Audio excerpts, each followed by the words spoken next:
Teheran, Mashhad, Isfahan, kota-kota yang biasanya anggun dengan arsitektur Persia, malam ini berubah menjadi medan perang.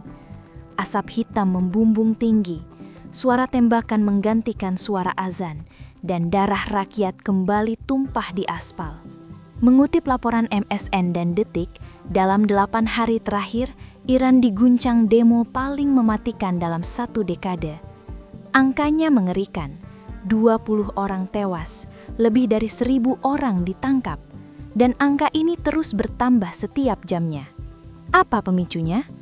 Awalnya terdengar sepele, kenaikan harga bahan pokok, telur, ayam, roti. Rakyat berteriak karena lapar, rakyat turun ke jalan karena dompet mereka kosong. Tapi, perhatikan baik-baik perubahannya. Dalam hitungan hari, teriakan "kami butuh makan" berubah menjadi "matilah diktator". Tuntutan ekonomi berubah drastis menjadi tuntutan gulingkan rezim.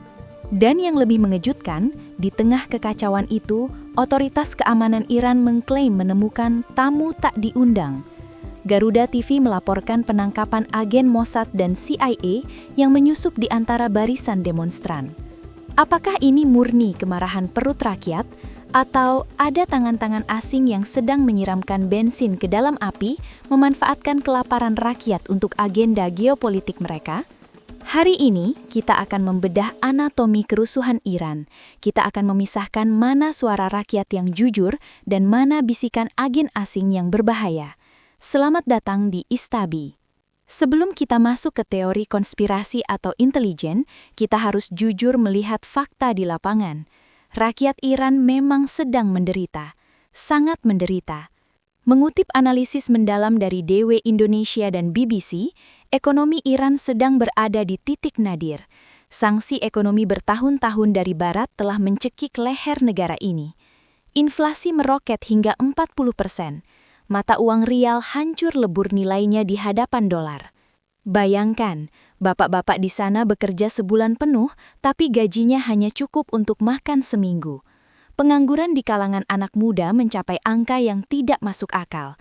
Mereka sarjana, tapi jadi supir taksi atau pengangguran. Lalu datanglah kebijakan pemerintah yang menjadi anti klimaks. Pemerintah berencana memotong subsidi tunai dan menaikkan harga BBM.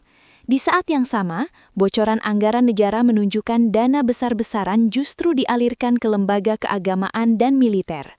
Rakyat merasa dikhianati. Kami lapar di sini, tapi uang negara dipakai untuk perang di Suriah atau Yaman? Itu narasi yang berkembang di bawah. Jadi, kemarahan ini nyata, bukan buatan. Rasa lapar itu menghilangkan rasa takut. Ketika seseorang tidak punya apa-apa lagi untuk dimakan, mereka siap memakan pemimpinnya. Inilah bahan bakar utamanya. Namun, disinilah letak keanehannya. Pola demonya berubah terlalu cepat, terlalu terorganisir, dan terlalu violent, kekerasan. Biasanya, demo ekonomi sasarannya adalah kantor gubernur atau pasar. Tapi kali ini sasarannya adalah simbol-simbol ideologi negara. Kantor polisi dibakar, markas militer diserang. Ini bukan lagi ciri demo kelaparan, ini ciri pemberontakan bersenjata atau insurgensi. Dan lihat siapa yang langsung bersuara lantang dari seberang samudra, Donald Trump. Mengutip detik.com, Trump langsung mengeluarkan ultimatum keras kepada Teheran. Dia secara terbuka mendukung para demonstran dan memperingatkan rezim Iran bahwa dunia sedang menonton. Dukungan terbuka Amerika ini bagaikan pedang bermata dua. Di satu sisi, memberi semangat demonstran. Di sisi lain, ini menjadi bukti bagi rezim Iran bahwa demonstrasi ini ditunggangi oleh setan besar, Amerika. Apakah Trump benar-benar peduli pada perut rakyat Iran? Atau dia melihat ini sebagai momen emas untuk menyelesaikan dendam geopolitiknya dan mengganti rezim di Teheran tanpa harus mengirim tentara AS? Masuk ke bagian paling gelap dan misterius, campur tangan asing. Pemerintah Iran melalui pemimpin tertinggi Ayatollah Ali Khamenei, seperti dikutip Antara, menyatakan bahwa protes ini sah-sah saja. Tapi rakyat harus waspada terhadap tangan musuh. Istilah musuh di Iran selalu merujuk pada 3 pihak, Amerika, Inggris dan Israel. Awalnya dunia mengira ini hanya scapegoat atau kambing hitam klasik pemerintah Iran untuk menutupi ketidakbecusan mengurus ekonomi. Tapi, laporan mengejutkan muncul. Garuda TV melansir bahwa intelijen Iran mengklaim telah menangkap sejumlah agen dan beberapa di antaranya diduga terafiliasi dengan Mossad, intelijen Israel, yang menyusup di tengah kerumunan. Analisis dari Kompasiana juga mempertanyakan, siapa yang bermain? Pola kerusuhannya mirip dengan revolusi warna atau color revolution di negara-negara lain.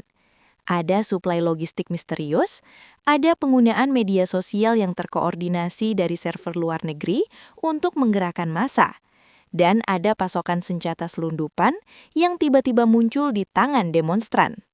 Logika intelijen. Mossad dan CIA tidak perlu menciptakan api. Mereka hanya perlu menunggu api kecil, protes ekonomi, muncul. Lalu mereka datang membawa bensin, provokasi, uang, senjata, agar apinya membakar habis satu negara. Apakah rakyat Iran sadar mereka sedang dijadikan pion dalam papan catur raksasa ini? Situasi ini menempatkan rakyat Iran dalam dilema yang sangat tragis. Jika mereka berhenti demo, mereka akan terus hidup dalam kemiskinan dan di bawah rezim yang kaku. Tapi jika mereka meneruskan demo yang ditunggangi asing ini, resikonya adalah skenario Suriah atau Libya. Kita sudah melihat polanya. Di Timur Tengah, Libya demo gulingkan Gaddafi. Hasilnya negara hancur dan perang saudara sampai sekarang. Suriah demo gulingkan Assad, hasilnya negara jadi puing-puing. Apakah Iran akan menjadi the next Suriah? Jika rezim jatuh tanpa ada kepemimpinan alternatif yang kuat, yang terjadi bukan demokrasi, melainkan perang saudara antar faksi yang dipersenjatai asing. Analisis DW menyebutkan bahwa ketidakpuasan ini memang mengancam rezim, tapi rezim Iran memiliki garda revolusi atau IRGC yang sangat kuat dan loyal. Benturan antara rakyat yang marah dan militer yang kuat, ditambal bumbu intelijen asing adalah resep sempurna untuk pertumpahan darah massal. Sahabat Istabi, apa yang terjadi di Iran hari ini adalah pelajaran mahal bagi kita semua. Bahwa ketahanan ekonomi adalah ketahanan nasional. Ketika rakyat lapar, pintu negara terbuka lebar bagi musuh asing untuk masuk dan mengobok-ngobok aku. Rakyat Iran yang turun ke jalan adalah korban ganda. Korban dari salah urus pemerintahnya sendiri, dan korban dari ambisi negara asing yang ingin memanfaatkan penderitaan mereka. Kita berdoa agar rakyat Iran menemukan jalan keluar tanpa harus menghancurkan negerinya sendiri. Suara mereka untuk perut yang kenyang adalah suci, tapi mereka harus waspada agar suara itu tidak dibajak oleh mereka yang ingin melihat Iran terbakar. Bagaimana menurut kalian?